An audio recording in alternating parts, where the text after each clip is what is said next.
Indian excuse ये देते हैं कि जी सी पैक चूंकि कुछ डिस्प्यूटेड रीजन्स में से गुजर है तो इसलिए ये हमें एक्सेप्टेबल नहीं है। बीएलए का जो इशू है इसमें स्टेट भी किसी हद तक जो है वो रिस्पॉन्सिबल ठहरती है।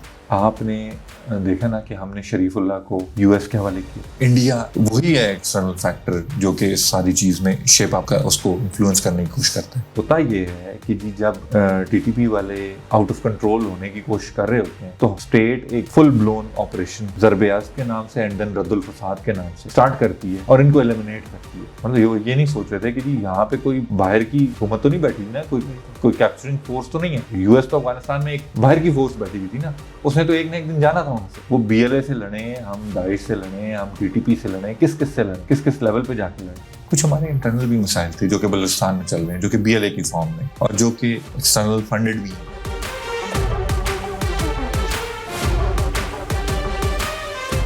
अगर हम पाकिस्तान में बढ़ती हुई दहशतगर्दी के मुतालिक बात करें तो पिप्स के मुताबिक 2024 में 500 से ज़ायद मेजर टेररिस्ट अटैक्स कंडक्ट हुए, which marks a 70% rise from the previous year. और 2025 में 600 से ज़ायद टेररिस्ट अटैक्स कंडक्ट हुए, which again marks a 34% further increase from the previous year. और सिर्फ ये नहीं, ग्लोबल टेररिज्म इंडेक्स के मुताबिक Pakistan has jumped from 4th position to the 2nd position, which is the steepest climb globally. तो हैरानगी की बात यह है कि जहाँ पे टेररिज्म के एक्टिविटीज़ बढ़ रही हैं, उनके टैक्टिक्स बदल रहे हैं। How we are adapting our counter terrorism strategy. Hello, this is your host Moiz Khan and welcome to the Statecraft Anatomy, a podcast where you explore the hidden codes of strategy, diplomacy and governance that shape the destinies of nations. जैसे कि आपको अंदाज़ा हो चुका है, आज के episode में हम टेररिज्म के मुतालिक बात करेंगे और हमारा फोकस 3 इंपॉर्टेंट पॉइंट्स पे होगा: intensification of terrorist activities, external links and our counter-terrorism strategy.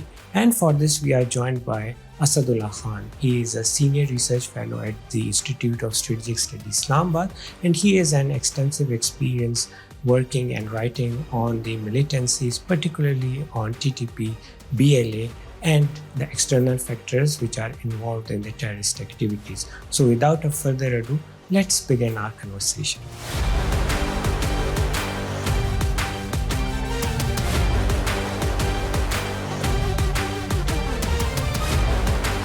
Assalamualaikum Asad Saab.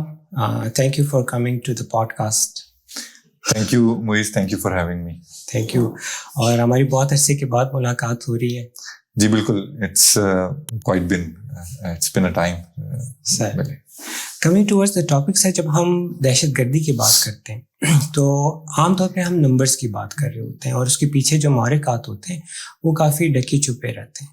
तो मेरा आपसे सवाल ये है, how would you paint this situation? दहशतगर्दी के वाक़यात बहुत बढ़ गए। अभी मैंने इंट्रोडक्शन में जहाँ पे मैंने 2024 और 2025 के वाक़यात के बारे में बात की है, तो 2026 जैसे ही शुरू हुआ, we face some brutal incidents. तो how do you see this increasing scenarios? देखिए मोइज़, इसमें कोई शक नहीं है कि हमारे पास अनफॉर्चुनेटली बदकिस्मती से दहशतगर्दी के वाक़यात कुछ अरसे से एक बड़े जो है वो चंक के साथ, एक बड़े परसेंटेज के साथ वो बढ़ रहे हैं। और लेकिन हमें ये भी देखना चाहिए कि एक टाइम ऐसा भी था कि जब ये वाक़यात कम हो रहे थे। अब यहाँ पे ये देखना बड़ा ज़रूरी है कि ये वाक़यात कब से बढ़ना शुरू हुए, इसका टाइम फ्रेम क्या है और ये किस रेशो से बढ़ रहे हैं, वो भी देखना बड़ा ज़रूरी है। क्योंकि इसी चीज़ से हमें अंदाज़ा होगा कि ये इनकी बढ़ने की आखिर वजूहात क्या क्या है। जो वजूहात हमें समझ में आएंगी, जो कि हम आगे इंशाल्लाह प्रोग्राम में आपके अभी डिस्कस करेंगे, तो अगर वो हमें समझ में आएंगी तो हम फिर उसके कुछ तदारुक का भी बंदोबस्त कर सकते हैं, उसके ऊपर कोई पॉलिसी के ऊपर बात कर सकते हैं, उसकी रूट कॉजेज को एड्रेस करने की बात कर सकते हैं।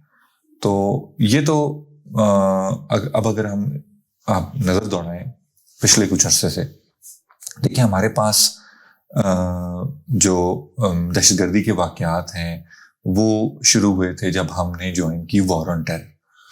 अब उस चीज़ को आप एक रॉन्ग फॉरेन पॉलिसी डिसीजन कह दें हमारी पाकिस्तान की हिस्टोरिकल लाइफ के अंदर, या जो भी उसको नाम दें, लेकिन एक हार्ड फैक्ट है कि हमने जैसी वॉर ऑन टेरर ज्वाइन की तो हमारे ऊपर स्पिल ओवर टेररिज्म का आया, हमारे नेबर अफगानिस्तान की तरफ से वो सारा स्पिल ओवर हमारे ऊपर आया। वो बड़े वाकयात बड़े हमारे पास। 2010 का वो टाइम था जो कि मेरे अपने डेटा बैंक के मुताबिक, जो कि मैं मेंटेन करता हूँ, कि हमने कोई 2200 से ज़्यादा टेररिस्ट अटैक्स जो हैं वो सिर्फ एक सिंगल साल में हमने ऑब्जर्व किए। ठीक है, अब ये वो सबसे ज़्यादा नंबर था। फिर हम आते हैं फास्ट फॉरवर्ड होके 2014 में, जब APS होता है। अच्छा, you can correct me if I am wrong, मेरे ख्याल से 2014 वो पहली और आखिरी मर्तबा थी जब तमाम पॉलिटिकल स्टेक होल्डर्स, तमाम के तमाम, पॉलिटिकल तो मैं अभी कह रहा हूं, लेकिन एक्चुअली उसमें मिलिट्री भी थी, सारे जो रेलेवेंट स्टेक होल्डर्स है सोसाइटी के, लेकिन पॉलिटिशियंस मोस्ट इंपॉर्टेंटली, जब पहली दफा एक पेज के ऊपर इकट्ठे होकर बैठे कि जी अब हमने इस चीज को खत्म करना है, टेररिज्म को हमने खत्म करना है, और वो ऑपरेशन ज़रबे आज और नेशनल एक्शन प्लान की अनाउंसमेंट हुई उस वक्त। ठीक है, ये वो टाइम था कि जब हमने पहली मर्तबा और शायद आखिरी मर्तबा इस इशू यानी टेररिज्म की इशू के ऊपर कौम को मुत्तहिद होते हुए देखा। ठीक, उसके बाद से हमने बहुत सक्सेसेस देखी। 2018 वो टाइम आया जब हम सिर्फ शायद 200-250-300 के करीब अटैक्स हो रहे थे हमारे पूरे साल के। ठीक है, लेकिन एकदम से फिर हमारे पास 2 एपिसोड आते हैं। एक होता है अफगान विड्रॉल का, US विड्रॉल का अफगानिस्तान से।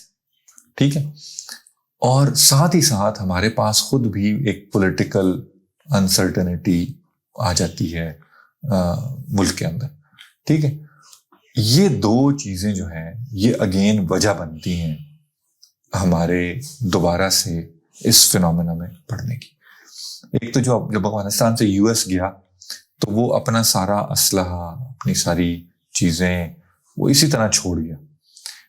अफगानिस्तान को तालिबान के हाथों में दे दिया गया। अब ये वो तालिबान हैं जो कि एक वॉर की एक जनरेशन में पले बढ़े। इनको जो इंटरनेशनल नॉर्म्स हैं उनसे उनके करीब आते हुए या उनसे वाकफियत हासिल करते हुए कुछ टाइम लगेगा ना, एकदम से तो वो नहीं कर सकते। तो वो उस टाइम में जो उनके साथ जो लड़ी जो ऑर्गेनाइजेशंस, उनमें हमारी ये TTP भी आपको पता है शामिल थी। तो ये जो TTP हुई या कुछ और जो हमारे छोटे टेररिस्ट ग्रुप्स थे जो कि फॉर्मर फाटा में ऑपरेशनल थे या वजीरिस्तान वगैरह में सारे, तो ये इन लोगों ने उनका भरपूर साथ दिया। ठीक है, अब ये जो तालिबान है ये उनको जो उनको अपना मोहसिन समझते हैं, उनको ना तो ये कह सकते हैं कि जी आप ये चीज ना करें, पाकिस्तान के अंदर अटैक्स वगैरह ना करें, और ना ही खुल के उनके खिलाफ कोई एक्शंस ले सकते हैं। तो ये कुछ वजूहात थी जिनकी वजह से हमने टेररिज्म को दोबारा उभरते हुए देखा है। ये मैंने बात कर दी आपके साथ अफगानिस्तान वाली साइड से। कुछ हमारे इंटरनल भी मसाइल थे जो कि बलूचिस्तान में चल रहे हैं, जो कि BLA की फॉर्म में, और जो कि एक्सटर्नल फंडेड भी हैं। ये हमारे ऊपर मसाइल जो है ना ये इम्पोज किए गए हैं, उसके ऊपर भी हम आगे बात कर लेते हैं। लेकिन ये जो मेजर है ये एग्जैक्टली बिल्कुल मैं अभी आपको बलूचिस्तान की तरफ लाने लगा था कि अगर हम बलूचिस्तान के ऊपर बात करें प्रीडोमिनेटली, तो हम ये देखते हैं कि पिछले सालों में जब हम बलूचिस्तान के ऊपर डिस्कशन करते थे तो एक नॉर्मल सी आम फैम डिस्कशन ये होती थी कि एक लोकलाइज्ड कॉन्फ्लिक्ट है जो कि बलूचिस्तान के पेरीफ्रीज पे है, या एक एथनिक कॉन्फ्लिक्ट है जो लो इंटेंसिटी मिलिटेंसी के साथ चल रही है, कहीं ना कहीं टेररिस्ट एक्टिविटीज़ हो रहे हैं। लेकिन ये ना तब सिर्फ लोकलाइज थी ना अब लोकलाइज्ड है। 2025 में BLA ने ये डिक्लेयर किया कि हम एक बलोच नेशनल आर्मी बना रहे हैं जहाँ पे वो अपने सारे फैक्शंस को इकट्ठा करने की कोशिश करने की जा रहे हैं। दूसरी चीज़ ये है कि अब उनकी जो सफ़े हैं उसमें यंग लोग आ रहे हैं, पढ़े लिखे आ रहे हैं, आपने देखा होगा फीमेल सुसाइड बॉम्बर्स उसमें ऐड हो गए, उनके टैक्टिक्स के जो ऑपरेशनल डायनामिक्स है वो बिल्कुल चेंज हो गए। तो आप बीएलए को किस नज़र से देखते हैं, और आई वुड अप्रिशिएट कि आप हमें हेल्प करें इस बलूचिस्तान इंसर्जेंसी को समझने के लिए। देखें, बड़ा इम्पोर्टेंट आपका सवाल है, बल्कि सवालात हैं आपके, तो ये तो एक प्रॉपर एक सीरीज ऑफ क्वेश्चंस है। देखें, बलूचिस्तान बीएलए की अगर हम बात करते हैं, बीएलए कोई आज की तो नहीं है बनी हुई, तो बहुत अरसे से हम इसको फेस करें, हम पास फ्यू डेकेड्स इनफैक्ट। लेकिन आप ये नोटिस करें कि ये इवॉल्व कब हुई है? इवॉल्व तो अभी पिछले चंद सालों में हुई है, लाइक 2021 2020 जो आप बात कर रहे हैं कि उसमें वुमेन का आना, वुमेन आ गई हैं, ख़वातीन आके सुसाइड बॉम्बिंग करती हैं, एजुकेटेड यूथ उनकी तरफ ज़्यादा माइल हो गई है। टू नंबर 3, जो उनकी टैक्टिक्स हैं वो चेंज हो गई हैं। पहले वो सुसाइड बॉम्बिंग को बड़ा बुरा समझते थे, ओके, और अब उन्होंने वो अडॉप्ट कर ली हैं, देखा देखी टीटीपी के कि जी उन्होंने जो की हैं तो हम भी इसको अपने साथ एम्बेड करें, एंड हम भी उस वो जो फिदाई का कॉन्सेप्ट है उनका, और वो सारी चीज़ें आना शुरू हो गई हैं। मेरे ख्याल से ये जो बीएलए का जो इशू है, इसमें स्टेट भी किसी हद तक जो है वो रिस्पॉन्सिबल ठहरती है, बिकॉज आई पर्सनली बिलीव कि जो सोशल कॉन्ट्रैक्ट है between the citizen and between the state, जब वो वीक होता है ना, तो तब जाके कोई एजुकेटेड यूथ या तब जाके कोई एजुकेटेड लोग जो हैं वो इस किस्म की हरकतों के ऊपर उनका माइंड बनता है, या वो रेडिकलाइज हो जाते हैं, या वो फंडामेंटलिस्ट बन है, जो भी आप टर्मिनोलॉजीज कर लें, बिकॉज ये इंटरनेशनल उसमें कुछ टर्मिनोलॉजीज हैं जो कि यूज होती हैं ऑल्टरनेटिवली। अच्छा, अब हुआ ये कि जैसे कि मैंने आपको पहले भी बताया कि एक तो वो जो अफगानिस्तान से यूएस का विड्रॉल हुआ, दूसरा जो हमारे पास पॉलिटिकल अनसर्टेनिटी रही पिछले 5-6 सालों में, मतलब पोस्ट 2021 या 2022 आप कह लें, जो पॉलिटिकल अनसर्टेनिटी रही हमारे मुल्क में, उसने बड़ा कंट्रीब्यूट किया इस कॉन्फ्लिक्ट को बढ़ने में। देखिए, जब पॉलिटिकल अनसर्टेनिटी होती है ना, तो आपके डेवलपमेंट के काम रुक जाते हैं, आप और बहुत सारी चीजें जो है वो रुक जाती हैं। सेम इज द केस कि बलूचिस्तान के ऊपर उस तरीके से तवज्जो ही नहीं दी गई पिछले 4 सालों में, और उन्होंने भी जो टेररिस्ट ऑर्गेनाइजेशन है उन्होंने भी इस चीज का फायदा उठाया, और उसमें मैं तो ये समझता था कि जी एक टाइम ऐसा आ रहा था कि जी जब उसमें स्प्लिंटर ग्रुप्स बनना शुरू हो गए थे, तो वो टाइम था कि उसमें अगर स्टेट एक्ट करती तो उनको करना शुरू किया। आपको याद होगा हमारे general Nasir Janjua core commander थे बलूचिस्तान में, हमें हर दूसरे दिन क्या खबर मिलती थी, आज इस ग्रुप ने आके सरेंडर कर दिया विद वेपन्स, वो आके स्टेट के उसमें शामिल हो गए। अब ये वो टाइम था कि जब हम रिलेटिवली स्टेबल चल रहे थे, तवज्जो भी थी बलूचिस्तान के ऊपर, सारी चीजें ठीक हो रही थी, लेकिन एकदम से जब वहां से तवज्जो हटी तो वो तो एक टाइम वो अंदर इट वाज कुकिंग अप। ये इंटरनल सिचुएशन थी। फिर जब इस किस्म की फॉल्ट लाइंस आपके दुश्मन देखते हैं ना, तो वो उसको एक्सप्लॉइट करने की कोशिश करते हैं। मैं यही आपसे पूछने लगा था, ये जो आपने कुछ फैक्टर्स गिनवाए, ये सारे इंटरनल फैक्टर्स थे और बहुत अहम फैक्टर्स हैं, लेकिन how do you see the external factors? उसके क्या रीजंस है कि एक्सटर्नल फैक्टर्स क्यों इतने? हाँ, देखें ये बड़ा इंपॉर्टेंट है। देखें, इंडिया, इसमें मैं तो नाम लेने से बिल्कुल भी गुरेज नहीं करूंगा, क्योंकि देखें वही है एक्सटर्नल फैक्टर जो कि सारी चीज में शेप अप का उसको इन्फ्लुएंस करने की कोशिश करता है। देखें, बलूचिस्तान हमारे लिए क्यों अहम था? गवादर, सीपैक, इंटरनेशनल प्रोजेक्ट्स की वजह से अहम है। दूसरा, बलूचिस्तान के अंदर जो क्रिटिकल मिनरल्स के जो रिजर्वॉयर्स हैं वो हमारे लिए इम्पोर्टेंट है। अब इंडिया ने ये देखा कि जी ये एक फॉल्ट लाइन इधर ऑलरेडी एग्जिस्ट करती है, अगर हम इसको किस तरीके से फंड कर दें, ठीक है, तो ये इनका जो पाकिस्तानियों का जो ख्वाब है ना, सीपैक के थ्रू डेवलपमेंट का, गवादर के थ्रू ट्रेड का, सेंट्रल एशियन के साथ कनेक्टिविटी का, फिर जो क्रिटिकल मिनरल्स हैं उनके थ्रू अपनी थोड़ा सोशो इकोनॉमिक अपलिफ्ट लाने का, क्योंकि ट्रेड होगी, मिनरल्स की डील्स होंगी, इलाका भी खुशहाल होगा, सूबा भी खुशहाल होगा। ये मतलब it's this simple as it is. ठीक है, वो जब उन्होंने देखा तो उन्होंने कहा कि जी क्यों ना ये इसको इस तरीके से ट्विस्ट किया जाए कि इधर कुछ भी ना हो। और वो कामयाब हुए उसमें। कामयाब उन्होंने यहाँ पे फंडिंग की, इनको तालिबान से वेपन्स खरीद के दिए।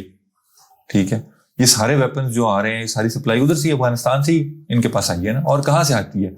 अभी आप देख लें, अभी रिसेंट रिपोर्ट्स के मुताबिक वो कह रहे हैं कि जी उन्होंने वो ड्रोन बना लिए हैं, एयर पार की तरफ वो जा रहे हैं, सैटेलाइट कम्युनिकेशन करते हैं, ये करते हैं, वो ये सारा कुछ किधर से आ रहा है? ये वही इक्विपमेंट है जो रहा बचा खचा जो अफगानिस्तान में उन्होंने छोड़ गए थे, वो इधर उठा के उन्होंने इधर ले आए उनके साथ। अब इसमें बड़ा इंपॉर्टेंट ये है कि जी ऐसे में स्टेट को क्या करना चाहिए।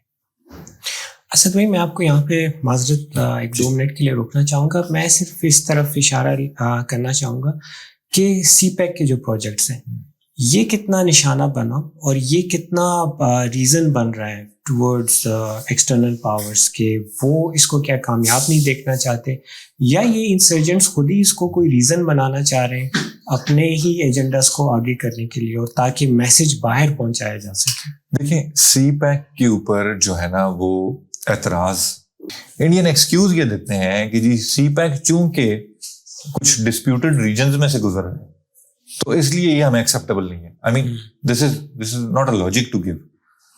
वो डिस्प्यूटेड रीजन्स वो पाकिस्तान का पार्ट है। वो हमारी हिस्टोरिकली आप देख लें, हमारे अभी के बॉर्डर के क्लेम्स देख लें, आप हमारी वहां पे गवर्नमेंट देख लें, वहां के लोग देख लें, वो सब हमारे साथ हैं, वो खुशहाल हैं, वो हम लोग तो काम करना चाह रहे हैं और ये उन्हीं लोगों की खुशहाली के लिए ही तो ये सारा प्रोजेक्ट आएगा। ठीक है, तो ये एक उनकी तरफ से एक लेम एक्सक्यूज है जिसका ना कोई सर है ना कोई पैर है। मतलब वो बात it doesn't make any sense उनकी तरफ से। अगर इस एक्सक्यूज को, मतलब हम तो मानते नहीं है, अगर इस एक्सक्यूज को इंटरनेशनल कम्युनिटी मानना शुरू कर दे, जो कि अभी इंटरनेशनल कम्युनिटी मानती नहीं है, तो भी उनका कोई क्लेम ना तो किसी लेजिटिमाइज्ड है, ना किसी मल्टीलैटरल फोरम के ऊपर, ना यही रीजन है ना कि उनका ये इतना वो भोंडा क्लेम है ना कि जी वो ना किसी इंटरनेशनल फोरम के ऊपर उसको लेके आ सकते हैं, ना किसी तरीके से उसको कह सकते हैं कि जी ये हमारा क्लेम है। तो वो फिर छुप के क्या वो मतलब कोवर्टली उसको डिस्टेबलाइज करने की कोशिश करते हैं through proxies, through funding, through propaganda, through this. आपको याद होगा एक जमाने में, एक जमाना तो खैर ना कहें, लेकिन लाइक कुछ चंद साल पहले वो जो डिसइंफो लैब की रिपोर्ट आई, हाँ एग्जैक्ट, तो वो देखें ये चीजें रियलिटी में एग्जिस्ट करती हैं ना, तभी आई हैं। ठीक है, वरना कैसे आएंगी दुनिया के सामने? और वो हम भी कोई उसको ये को हम नहीं उठा के लाए, ये यूरोपियंस उठा के लाए कि जी देखें ये चीज चल रही है। मतलब तो ये देखना चाहिए, दुनिया को भी देखना चाहिए। असद साहब, यहाँ पे एक कंफ्यूजन है, जिन महरिकात की तरफ आपने इशारा किया, लेकिन एक कंफ्यूजन पाई जाती है। बलूचिस्तान के इंसर्जेंसी के ऊपर कुछ नैरेटिव्स हैं। मैं आपसे समझना चाहता हूँ कि आप इस इंसर्जेंसी को फ्रेम कैसे करते हैं। फॉर द कॉन्टेक्स्ट मैं आपके लिए एक्सप्लेन कर देता हूँ कि एक नैरेटिव इसके ऊपर ये है जो सेपरेटिस्ट नैरेटिव है कि हम कभी पाकिस्तान का ना हिस्सा बनना चाहते थे और ना अब हम बनना चाहते हैं, जिसकी वजह से ये मिलिटेंसी शुरू हुई है। And they identified themselves as separate nation, Baloch nation के तौर पे। और इसके पीछे जो भी नैरेटिव बन रहा है वो चाहे ट्राइबल्स की तरफ आ रहा है या जिसकी तरफ से आ रहा है, which is quite very limited.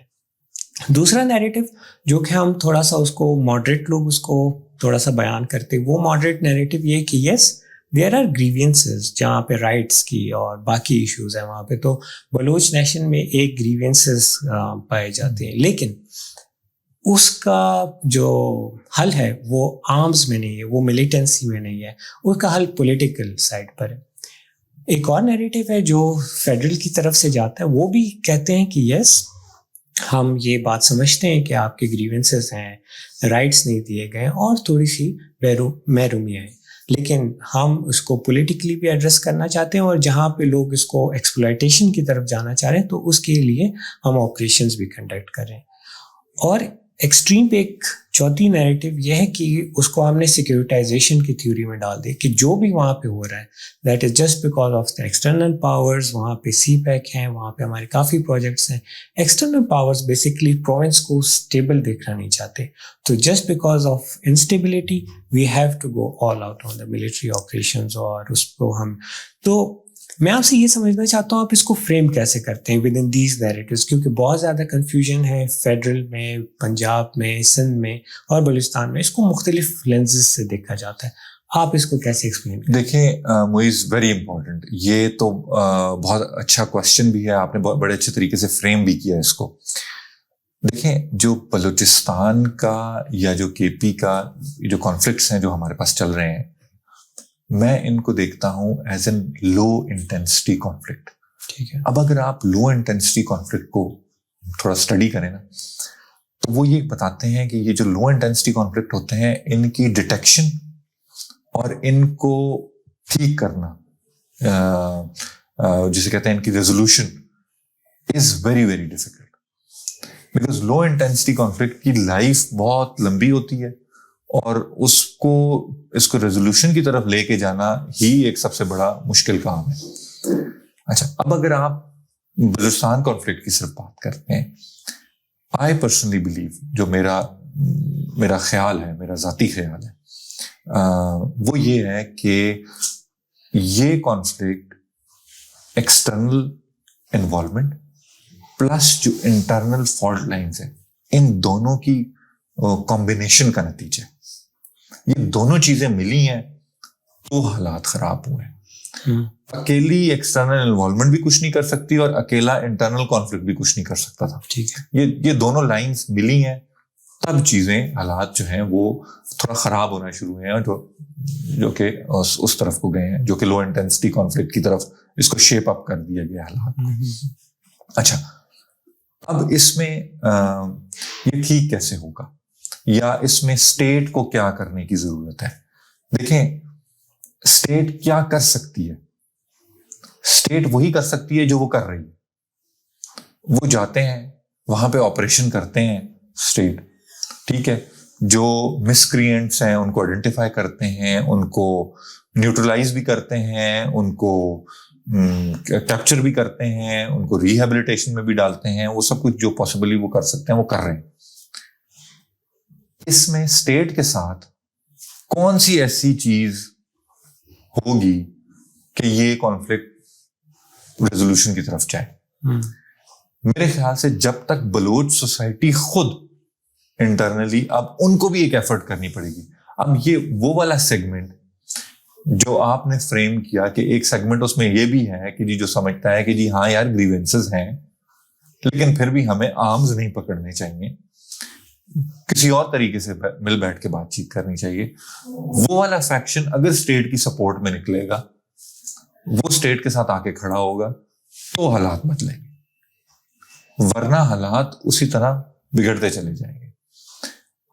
This is kind of what I am trying to say is, अगर आप इसको थ्योराइज करें, थ्योरेटिकली बात करें, तो hard power plus soft power का कॉम्बिनेशन होगा तो लॉन्ग लास्टिंग पीस की तरफ बात जाएगी, वरना ना सिर्फ हार्ड पावर से काम चलेगा, ना सिर्फ सॉफ्ट पावर से काम चलेगा। असद साहब, आपने बहुत अहम नुकात का तज़किरा किया, लेकिन for peace what needs to be done, मैं आपको इसका एक कॉन्टेक्स्ट देता हूँ। एक इंसिडेंट होता है, फिर मिलिट्री ऑपरेशन होती है, मिलिट्री ऑपरेशन के साथ कोलेट्रल डैमेज होता है, कोलेट्रल डैमेज से ग्रीवेंसेस फिर फ्यूल होते हैं, और उसके साथ हमें नज़र आता हुआ दिखता है कि BLA में और रिक्रूटमेंट्स होना शुरू हो जाती है। ठीक है, इंटेंसिटी और बढ़ जाती है कॉन्फ्लिक्ट की। तो अगर हम एक लॉन्ग लास्टिंग पीस चाहते हैं और इस विशियस साइकिल को ख़त्म करना चाहते हैं, what needs to be done? देखिए, इसमें तो मेरे पास कोई अल्टीमेट सोल्यूशन नहीं है। मतलब मैं I am not a military strategist, ठीक है, मैं तो एक एकेडमिक पर्सपेक्टिव आपको दे सकता हूँ। वो मैंने आपको दिया कि जी हमें दोनों साइड से मिलिट्री एंड उस पावर में बैलेंस रखना चाहिए, लेकिन at the same time state institutions की भी कुछ रिस्पॉन्सिबिलिटीज़ हैं। देखें, जहाँ पे हम चीज़ों को प्लग नहीं कर पा रहे ना, वो मैंने आपको शुरू में एक चीज़ वो भी बताई थी कि जी probably 2014 was the first and the last time जब एक पॉलिटिकल कंसेंसस हुआ था और हम बैठे थे। तो अभी भी अगर बलोचों के साथ बैठ के कोई पॉलिटिकल कंसेंसस की बात की जाए, कोई इस किस्म की बात की जाए कि जी जो कोई ऐसा फार्मूला हो कि जो इंटरनली भी बलोच अवाम को एक्सेप्टेबल हो, ठीक है, कोई ऐसा फार्मूला जो कि उनको एक्सेप्टेबल हो, जो कि स्टेट को भी एक्सेप्टेबल हो, और जिसको इम्प्लीमेंट करने से स्टेट के साथ जो सिटीजन का जो कॉन्ट्रैक्ट है वो स्ट्रेंथन हो फर्दर। आई डोंट नो ये कैसे होगा, like it's but one could suggest ऐसी चीज़ कि जी कोई ऐसा फार्मूला बने कि जिससे कि आपकी वाली बात जो कोलैटरल डैमेज है वो भी ना हो, वो उसके बगैर ही कोई मामला तय होना शुरू हो जाए, कोलैटरल डैमेज होने के बगैर ही, मिलिट्री ऑपरेशन के बगैर कोई मामला तय होना शुरू हो जाए, ठीक है। इसके लिए हमें चाहे कोई लेजिस्लेशन करनी पड़े, कोई जुडिशल रिफॉर्म्स की तरफ हमें जाना पड़े, कोई और इस किस्म की कोई पॉलिटिकल रिफॉर्म्स की तरफ जाना पड़े, वहाँ पे कोई ऐसा कोई ऐसी कोई गवर्नमेंट वहाँ पे बने जो कि ट्रूली वो जो है वो तर्जुमान हो बलोचों की, तो मेरे ख्याल से हालात बदल सकते हैं। लेकिन अगर इस पे बैठ के कोई नेशनल नैरेटिव तश्कील दिया जाए, ठीक है, और वो बयानियाँ हमारे पास अभी तक अनफॉर्चुनेटली अवेलेबल नहीं है। असद साहब, अब हम टीटीपी की तरफ आते हैं और उसके ऊपर थोड़ी सी कॉम्प्रिहेंसिव डिस्कशन करते हैं। शुरू में आपने इसके बारे में थोड़ा बहुत जिक्र किया।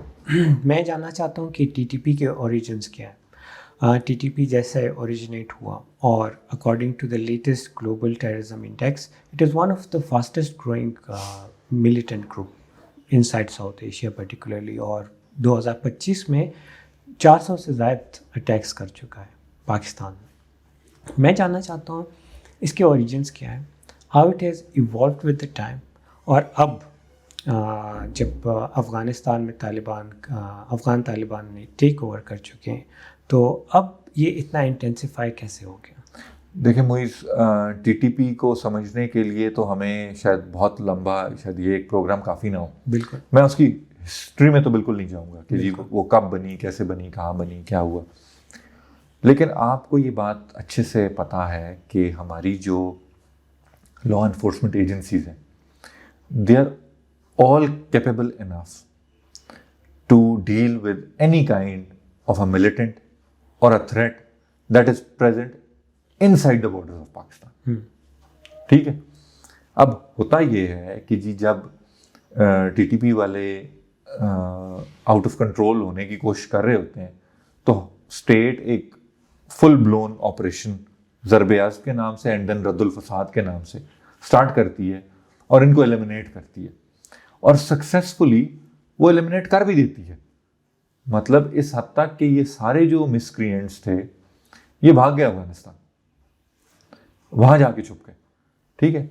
अब ये वहां पे तब तक छुपे रहे जब तक तालिबान इन पावर नहीं आ गए। जैसे ही तालिबान इन पावर आए तो इनको जिसे कहते हैं शय मिल गई कि अब जी हमने निकलना है और पाकिस्तान के ऊपर अटैक करना है, और उन्होंने एक तरीके से अपने माइंड में आइडियलाइज कर लिया अफगान तालिबान को कि अगर ये लोग आके मुल्क में वो कर सकते हैं, हुकूमत बना सकते हैं, तो हम भी जाएंगे और हम हुकूमत बनाएंगे। हालांकि उनको नहीं पता था कि जी, मतलब ये नहीं सोच रहे थे कि जी यहाँ पे कोई बाहर की हुकूमत तो नहीं बैठी हुई ना, कोई कैप्चरिंग फोर्स तो नहीं है। यूएस तो अफगानिस्तान में एक बाहर की फोर्स बैठी हुई थी ना, उसने तो एक ना एक दिन जाना था वहां से, लाइक वो परमानेंटली तो वहां पे बैठने के लिए नहीं आए हुए थे यूएस वाले। तो इनको एक वो ज़हन में एक वो खब्त सवार हुआ कि जी हम भी ये कर लेंगे। ये पॉसिबल नहीं। यहाँ पे एक इस्टेब्लिश्ड हुकूमत है, हम न्यूक्लियर पावर हैं, हमारे पास आर्मी है, एयरफोर्स है। I mean how they can imagine this? वो ये बेवकूफ़ लोग हैं, ठीक है। अच्छा, अब आप ये कह रहे हैं कि जी वो अगर वहाँ पे छुपे हुए हैं और वहाँ से हमारे ऊपर अटैक्स कर रहे हैं, तो हम उसको कैसे डील करें? देखें, मेरे पास इसके अलावा और कोई हल नहीं है कि हम इसको दो लेवल्स के ऊपर डील करें। एक सफारती सतह के ऊपर ठीक है, कि हम एग्रेसिव डिप्लोमेसी कैंपेन स्टार्ट करें जिसमें कि हम बताएं अफ़गान तालिबान को कि देखें ये आपकी सरपरस्ती में जो कुछ हो रहा है, जो कुछ टीटीपी कर रही है, वो हमें किसी भी तौर पे एक्सेप्टेबल नहीं। ठीक है, दूसरा, हम मिलिटरीली भी इसको ना होने दें।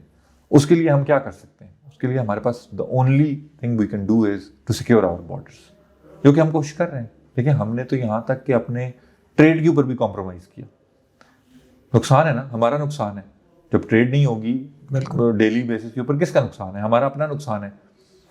तो हमने तो वो भी बर्दाश्त किया अपने बॉर्डर्स को सिक्योर करने के लिए, लेकिन मेरे ख्याल से इससे बढ़ के करना पड़ेगा, क्योंकि उनकी कैपेसिटी अफ़गान तालिबान की जिसे कहते हैं टोटल डिनाइल जो वो देते हैं कि जी हम तो नहीं कर रहे, या हमारा तो इनके ऊपर कोई बस नहीं है, या जो भी वो रीज़न देते हैं, उनका जो डिनाइल मोड है उसको देखते हुए मेरे ख्याल से हमें किसी तरीके से, अगर हम इंडिया के साथ अपना बॉर्डर सिक्योर कर सकते हैं, हमें उस साइड से भी अपने बॉर्डर को सिक्योर करना पड़ेगा।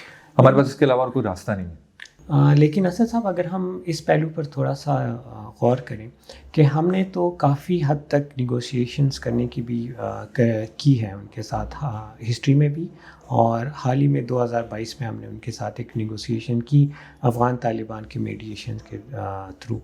लेकिन हमने एयर स्ट्राइक्स भी करवाएं, हम इनसाइड भी अपने ऑपरेशंस अभी तक चल रहे हैं हमारे ऑपरेशंस, लेकिन हमें कोई वाज़ेह हल नज़र नहीं आ रहा है। We do not see any hope कि आगे बात किस चीज़ पे हो रही है, उनकी तरफ से एजेंडा क्या है, हमारी तरफ से एजेंडा क्या है। अब तो हम सिर्फ मारदाड़ की बातें कर रहे हैं, लेकिन एजेंडा क्या है, हम इसको कहाँ पे लेके जाना चाहते हैं और इसका हल कहाँ से निकलेगा? क्या वो डिप्लोमेटिक एवेन्यूज़ हैं? क्या हमें अफ़गान तालिबान के साथ बैठना पड़ेगा, और क्या वो हमारे लिए फ्रूटफुल भी है कि नहीं अगर हम उनके साथ बैठें या ना बैठें? लेकिन where is the way out?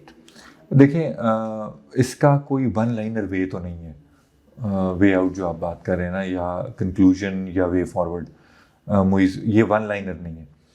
मेरा ज़ाती ख्याल ये है कि अगर हम मल्टी प्रोंग स्ट्रैटेजी जिसको कहते हैं, ठीक है, मतलब सिर्फ एक सिम से हम इस कॉन्फ्लिक्ट को नहीं देख सकते, हम इसको हर सिम से अगर कवर करने की कोशिश करेंगे तो तभी शायद ये कॉन्फ्लिक्ट हमारे कंट्रोल में आएगा। उसमें जैसे आपने बात की, अगर हम डिप्लोमेटिक वे भी यूज़ करेंगे, अपना इन्फ्लुएंस भी यूज़ करेंगे, उसमें हम इंटरनेशनल कम्युनिटी को भी मोबिलाइज करेंगे, उसमें हम अपने इंटरनल ऑपरेशंस को भी यूज़ करेंगे, उसमें हम एकेडमिक्स को यूज़ करेंगे, अपने उलमा इकराम को यूज़ करेंगे, हर तरीके से, मतलब इसमें कॉन्फ्लिक्ट में हमें कूदना पड़ेगा, हर हथियार लेके कूदना। अब हर हथियार से मुराद मेरी ये हरगिज़ नहीं है कि जी हम अपने कोई हथियार लेके कूद पड़े इसमें, लेकिन ये सारे हथियार होते हैं आपके। डिप्लोमेसी हो गई, ऑपरेशंस हो गए, इन्फ्लुएंस हो गया, ये रिलीजियस क्लरिक्स हो गया आपके, जो कि नैरेटिव्स को शेप करते हैं, ये सारे एक्चुअली आपके हथियार हैं। अच्छा, अब अगर हम बात कर रहे हैं अफ़गान तालिबान से, तो हमें फिर स्टेट टू स्टेट लेवल बात करनी होगी, ठीक है। अगर हम बात कर रहे हैं टीटीपी से, तो हमें अपने क्लरिक्स को एंगेज करके उनके थ्रू बात करनी होगी, ठीक। अच्छा, हाउएवर, मैं जिस स्कूल ऑफ थॉट से बिलोंग करता हूँ, मैं तो ये उस स्कूल ऑफ थॉट से बिलोंग करता हूँ कि ये जो टेररिस्ट हैं ये बात करने के काबिल नहीं। हमें सिर्फ और सिर्फ हार्ड पावर के थ्रू इनसे लड़ना होगा, इनसे डील करना होगा। लड़के दोज हु सरेंडर, जो सरेंडर कर जाए उनको वेलकम करें, उनको सोसाइटी में रीइंटीग्रेट करें, उनको डी रेडिकलाइजेशन प्रोग्राम्स में डालें, उनको किसी और तरीके से इंसेंटिवाइज करके उनको सोसाइटी में वापस मर्ज करें। लेकिन जो नहीं हो रहा उससे बात करने की ज़रूरत नहीं है। देखें, हम सुसाइड बॉम्बिंग ऑब्जर्व करते हैं ना, जब एक सुसाइड बॉम्बर आगे से माइंड बना के आया हुआ है वेस्ट पहन के, आज तक कितने ऐसे सुसाइड बॉम्बर हैं जिनकी हमने विलिंगली उनसे वेस्ट उतारी हो। हर कोई आके फट जाता है, बिल्कुल। उसमें नुकसान किसका है? स्टेट का है, स्टेट, ठीक है। हमने तो किसी से कभी वेस्ट, उसने कहा होगी भाई मैं आ गया हूँ फटने के लिए और निकलो बाहर, और हम आए बाहर और हम कहें जी वो भाईजान अभी फटना नहीं, और ज़रा वेस्ट उतार दो और जो बात कर लेते हैं, इतने लाख ले लो, इतने ये ले लो, इतना वो कर लो, तुम्हें घर दे देते हैं, तुम्हें ये दे देते हैं, तुम्हारी ग्रीवेंसेस को एड्रेस करें। नो, कभी ऐसा हुआ है? नहीं हुआ ना। तो फिर ये टॉक्स भी फजूल है। ठीक है, कोई टॉक्स की बात नहीं होनी चाहिए। सिर्फ और सिर्फ उनसे टॉक्स की बात होनी चाहिए या उनसे बातचीत होनी चाहिए जो कि वापस आने को तैयार है, जो कि सरेंडर करने को तैयार है। ठीक है। एंड थर्ड, हमें इंटरनली अपनी लेजिस्लेशन के ऊपर भी काम करना होगा मुइस। ये एक बड़ा इंपॉर्टेंट पॉइंट है। आपको पता है, मैं हर चीज़ में ये मेंशन करता हूँ, आप अभी खोल लें एंटी टेररिज्म एक्ट 1997 का, उसमें देख लें क्लॉज 5 या 6 है। ठीक है, वो अभी भी कहता है कि जी रैंसम फॉर किडनैपिंग अगर हो जाती है तो वो टेररिज्म का चार्ज उस पर लगाते। तो यार ये कोई करने वाली बात है? मतलब हाँ, मतलब देखें ना, दिस अ क्राइम, ये क्रिमिनल एक्टिविटी है। अब कि एक बच्चे को किसी मोहल्ले में किसी क्रिमिनल ने रैंसम के लिए किडनैप कर लिया, अब उधर टेररिज्म का केस चल पड़ा। अब वो टेररिज्म के तो उस पर ट्रायल होगा, वो एक डेटा सेट अलग बाहर जा रहा है कि जी ये भी टेररिज्म में, ये भी टेररिज्म में, ये तो ग्लोबल टेररिज्म इंडेक्स में अलग से वो चीज़ें गई, गलत तरीके से रिपोर्ट हो रही होंगी।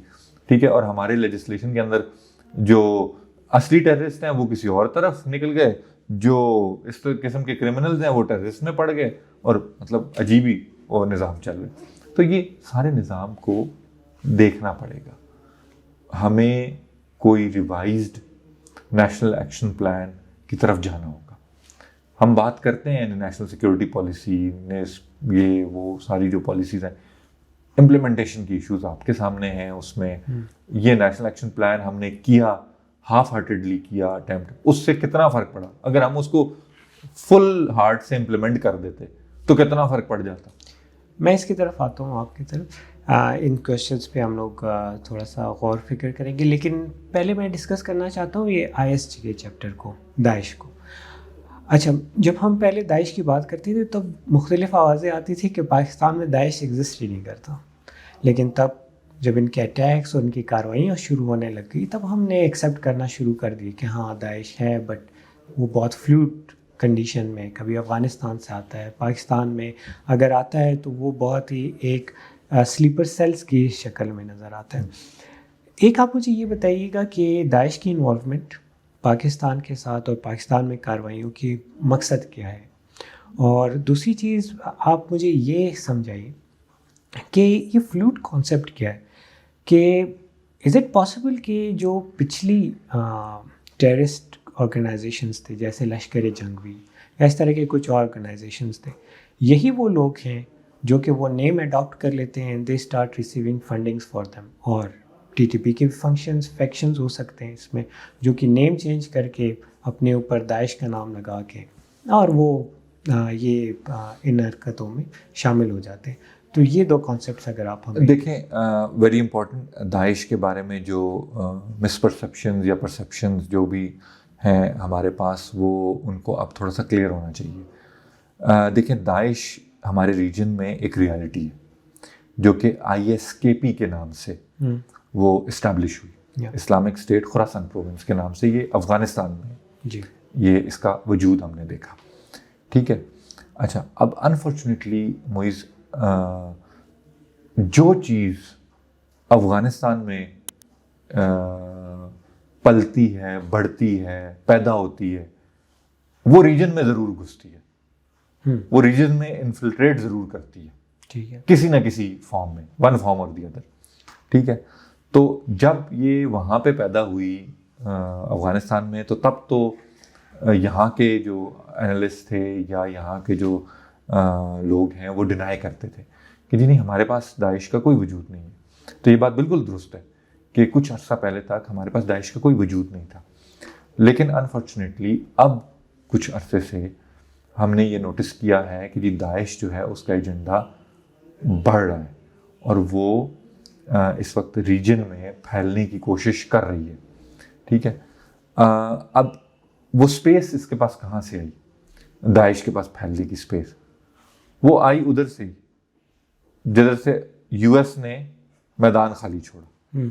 जब उन्होंने मैदान बिल्कुल खाली छोड़ा तो जाहिर बात है वो it was a breeding ground for these terrorist organisations, ठीक है, उसमें दाइश ने भी अपना जो है वो स्पेस क्लेम की, और वहाँ से बात बढ़ते बढ़ते अब वो आहिस्ता आहिस्ता रीजन में और जो टेररिस्ट ऑर्गेनाइजेशंस हैं उनके साथ जिसे कहते हैं अलायंस करते हुए वो आगे बढ़ने की कोशिश कर रही है।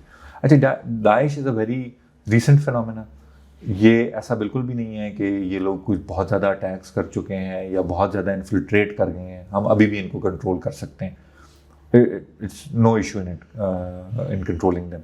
लेकिन बात वही है कि जी हमारी इस वक्त कैपेसिटी लड़ने की वो कितनों से हो, वो BLA से लड़ें, हम दाइश से लड़ें, हम TTP से लड़ें, किस किस से लड़ें, किस किस लेवल पे जाके लड़ें, लेकिन फिर भी हम कम नहीं हैं। आपने देखा ना कि हमने शरीफुल्लाह को US के हवाले किया, बिल्कुल, आई बिलीव यही नाम था उसका, ठीक है, जो दाइश का बड़ा नॉन वांटेड टेररिस्ट था। तो ये कैसे मुमकिन हुआ? ये हमारी वजह से ही मुमकिन हुआ ना, पाकिस्तान की स्टेट की वजह से, लॉ इन्फोर्समेंट एजेंसीज की वजह से। इसका मतलब ये विजिलेंट है, ये लोग काम कर रहे हैं, ठीक है। ऐसा बिल्कुल भी नहीं है कि जी हमारी सिर्फ तवज्जो BLA एंड उसके ऊपर है, TTP के ऊपर, एंड दाइश हम मिस या रूल आउट कर गए हैं बीच में से। नो, ऐसा बिल्कुल भी नहीं है। इसके ऊपर काम चल रहा है, लेकिन ये है कि प्रॉब्लम इतनी कॉम्प्लेक्स है और इतनी डीप रूटेड है कि इसको जड़ से निकालने के लिए टाइम लगेगा, एनर्जी लगेगी, बहुत सारी चीज़ें शुरू में ज़रूरी नहीं है कि राइट डायरेक्शन में चलें, डायरेक्शंस भी चेंज होंगी, सारी चीज़ें होंगी। हमें सिर्फ अपनी सिक्योरिटी फोर्सेस का साथ देना होगा। ठीक है। अच्छा साहब, अब हम अपने काउंटर टेररिज्म स्ट्रेटजी के ऊपर आते हैं and let's discuss it comprehensively and let's not sugar coat it. We have one of the largest militaries around the world, ठीक है, और हमारे पास वेल एक्सपीरियंस इंटेलिजेंस एजेंसीज हैं।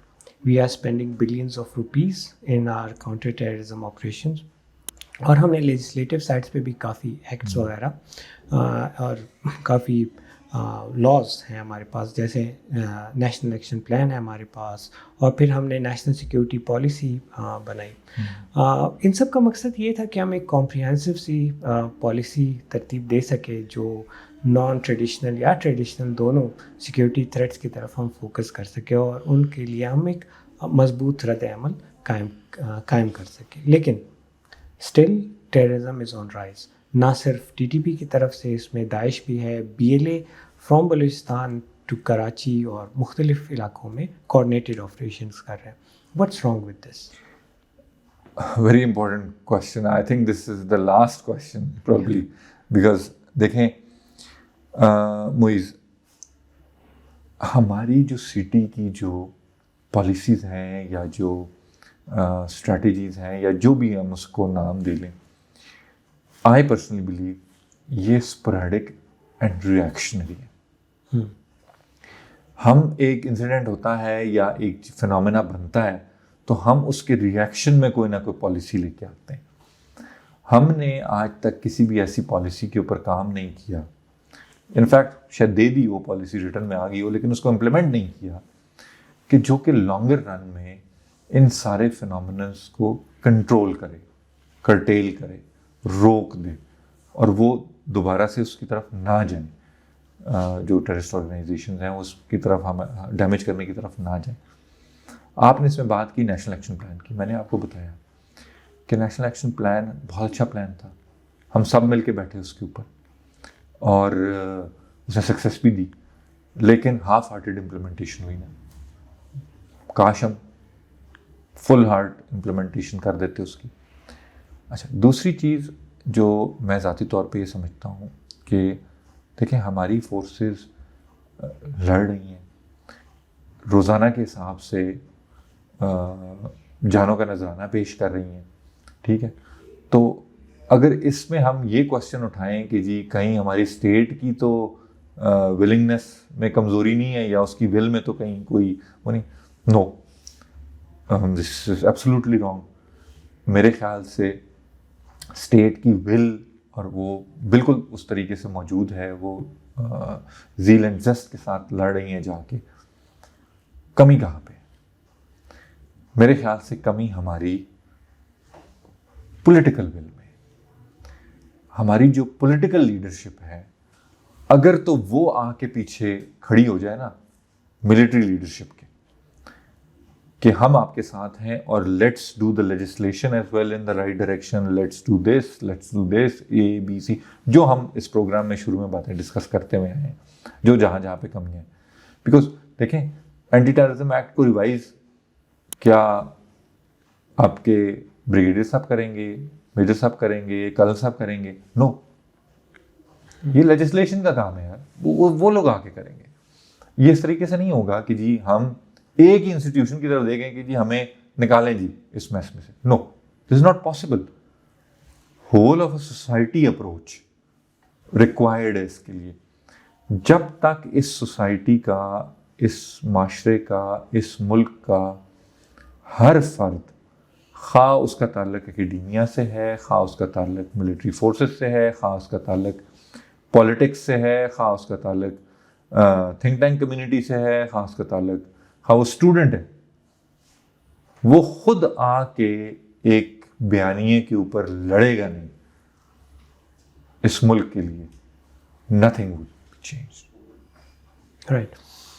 अगर आप रिकमेंडेशंस देना चाहें, 3 प्रिसाइज रिकमेंडेशंस आपकी क्या होगी कि हम कौन सी वो 3 इंपॉर्टेंट एरियाज है जहाँ पे हमें फोकस करना होगा to deal with all of these factions? मैंने 2-4 बातें हाईलाइट की, मैं उनको दोहरा देता हूँ।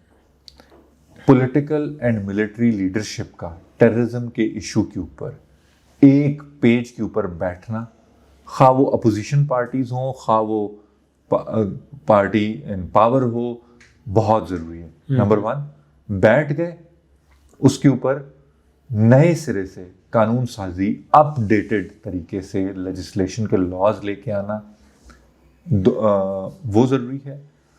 ऑपरेशंस जो कि नीड भी हैं, जो कि हो भी रहे हैं, उनको मज़ीद अगर उनकी ज़रूरत है, and then securing your borders. Right. Border secure हो जाएंगे, आपकी एक्सटर्नल इन्वॉल्वमेंट भी ख़त्म होगी थोड़ी किसी हद तक। देखिए, एक्सटर्नल इन्वॉल्वमेंट को हम 100% तो नहीं ख़त्म कर सकते, लेकिन उसको मिनिमाइज किया जा सकता है। अगर हम मिनिमाइज भी कर लें ना, तो this will be our success. Right. Asad sahab, with this I thank you very much, this was very insightful discussion.